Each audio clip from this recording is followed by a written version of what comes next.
So lately I've been working on cleaning the chassis bits, getting it ready to put together.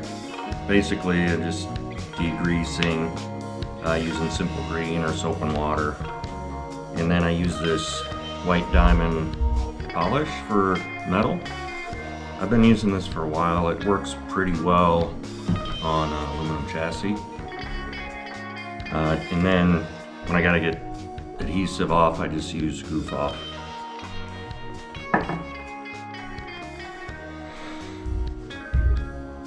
So here you can see the rear shock. Swing arm looks pretty good, cleaned up really well. I'm still working on the main part of the frame.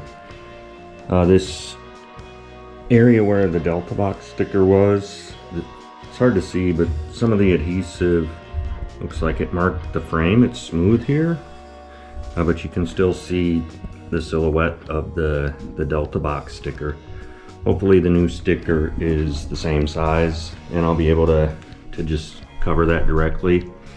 This side was a little bit worse than the other side, but hopefully it'll clean up. Here's a little closer look at the swing arm.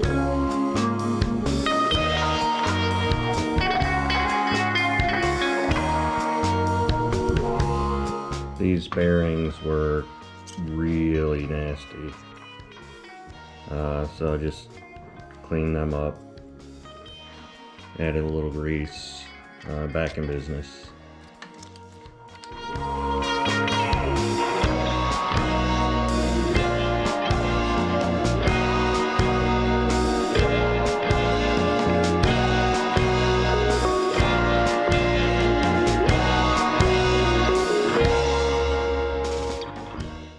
I would say that overall the cleaning of the chassis turned out pretty well.